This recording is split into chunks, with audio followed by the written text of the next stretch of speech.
պատկերացնում ոնց է հնարավոր առաջին նախադասության մեջ պնդել, որ քաղաքային իշխանությունը ընդհանրապես զեկույցից տեղյակ չի, երկրորդ նախադասության մեջ ասել քաղաքապետի տեղակալը զեկույցի ներկայացմանը ներկա էր։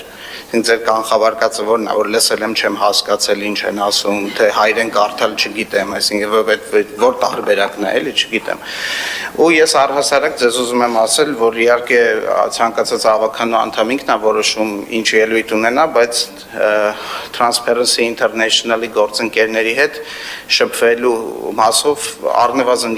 մենք ձեր միջնորդության կարիքը չունենք, որովհետև հենց իմ ներկայությունը զեկույցի ներկայացմանը վառապացույցն է, որ շատ ուշադիր ենք, լսում ենք, ինչը չի նշանակում, որ բոլոր կետերի հետ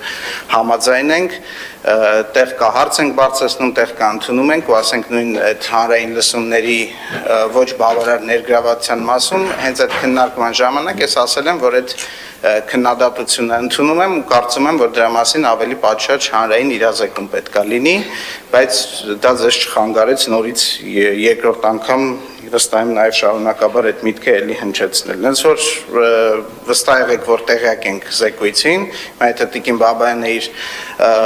շատ զբաղված գրաֆիկում հենց զեկույցի բոլոր կետերին ծանոթանալու ժամանակ չի գտել, դա չի նշանակում, որ Երևանի քաղաքապետարանը դրանից տեղյակ չի։ Եվ մի այլ հանգամանք եմ ուզում, թեմա եմ ուզում անդրադառնալ, Տիկին Աբգարյան, ճիշտ ասած, ես անկեղծ այդ ինչ-որ քննարկումներ եղել է որոշակի առումով, առաջին անգամ դուք հրապարակային բարձրաձայնեցիք, ես պատասխանեմ։ Այդ անընդհատ ակնարկները, որ ակտիվ քաղաքացի հավելվածը ձեզնից շատ ավելի վաղուց է ստեղծվել եւ այլ, ես ուզում եմ մի հատ բան հասկանալ, այդ ինչի համար եք անում, էլի, որ ինչ ֆիքսվի։ Եթե դուք մտածում եք, որ այդ ակտիվ քաղաքացի հավելվածի գաղափարի հեղինակը դուք եք, ես ուզում եմ հասկանամ,